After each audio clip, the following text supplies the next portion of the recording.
welcome to Aimee Nolte Music. I'm at Trail 1 at the Bluffs at San Onofre, California today, and my family and I are gonna do some beaching, a little surfing, something.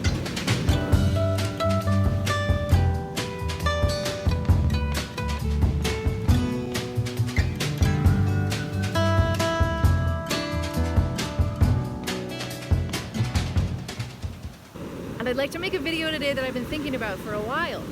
The video is about how to put a set list together.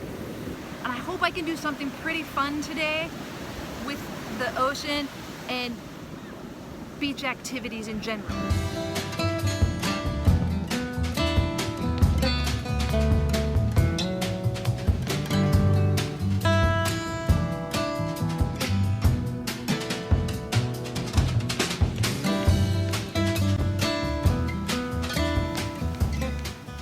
This is my rule for putting together a set list, and I learned it from my friend Joshua Payne.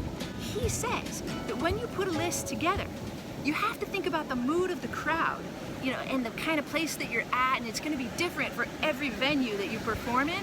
But the main thing to do is to take every song that you want to play that night or that day and rate it. So you rate it on a scale of 1 to 10, 10 being the most exciting, intense, high energy. 1 being, you know, completely chill. So today, while I'm at the beach, I'm gonna use beach activities to show you what is a 10, what's a 9, what's an 8, what's a 7, all the way down to 1. So you might want to start off with like a 6. Like, you don't want to overwhelm people at first. You don't want them to think you're totally nuts. Unless you do want them to think you're totally nuts, then you might start off with your 9 or 10. But I would normally start off with like a 6. Just a little bit of energy, you know, getting into it. Then you might want to do like an 8 after that, like a little more high energy.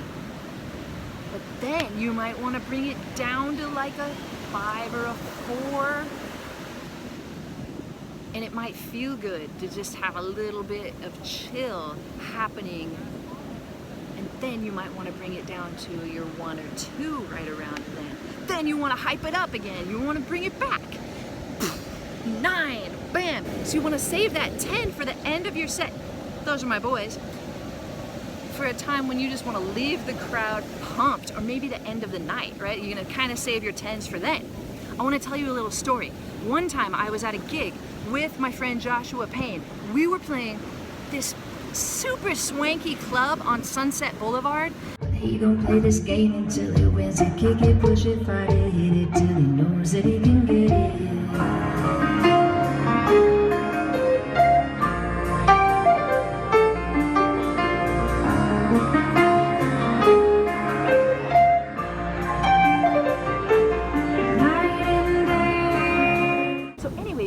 Set list planned for the night already. It was all there. We had our 8 and our 6 and our 2 and whatever in the order that we were going to do it. When I got to the gig, Joshua had already been there for a half hour setting up, and this is what he said to me. Don't freak out. Dr. Dre's here.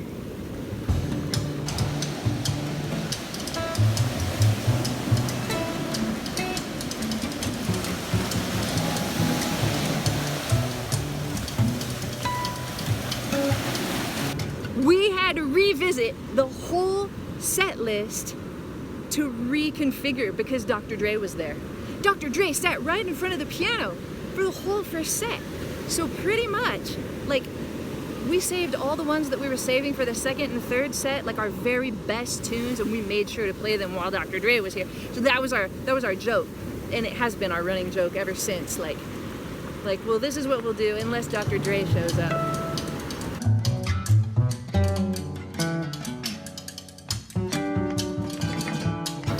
Sometimes things happen and you have to change what you've already set, and you never know who could be there. Or it might just totally be a group of people who don't like to have fun at all. And if you can't beat them with your 9s and 10s, you might just have to join them and play a bunch of 3s.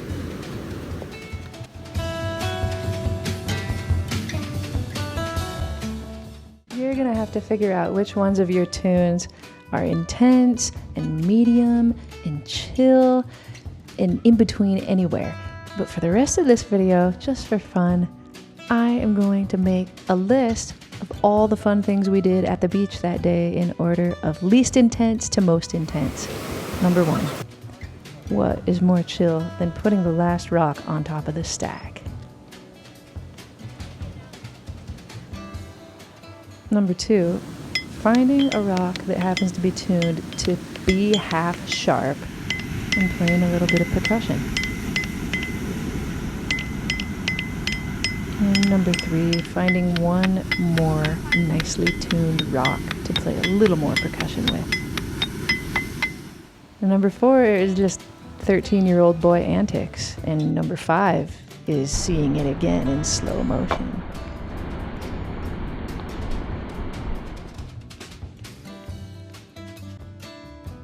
Number 6 is my nephew Justin paddling for his first wave of the day and just getting a little one.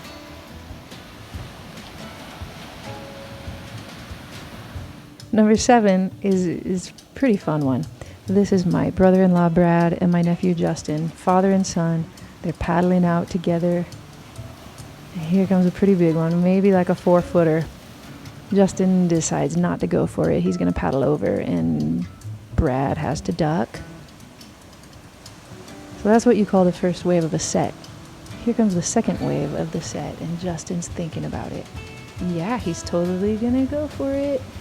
But I'll tell you what, Justin doesn't paddle hard enough. But he doesn't quite make it. And neither does Brad. But here comes the third wave of the set, and stranger dude back there, we don't even know him, but he gets the ride of the set just by waiting it out. Yee! Number 8 is my brother-in-law Brad dipping into the barrel and punching out the backside. Number 9, Justin checking out a wave and a fish jumps right over it. Okay, so still, Justin paddling into it decides to wait, but how about Brad? Brad's gonna take it on the other end and get a nice little ride. And just when you think it's over, because of all the whitewash, Brad turns it into something more in true Nolte fashion. Number 10, another one from Brad on his boogie board, dipping his head in and exiting with the 360. Let's see it again in slow motion. Oh, there he goes.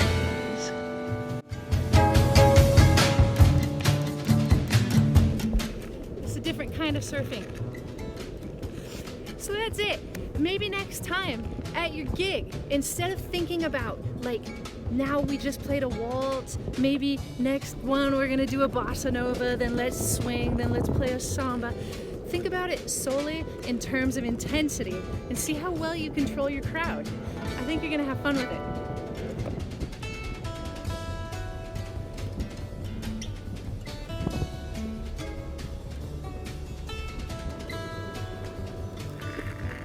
I'll see you next time on Aimee Nolte Music.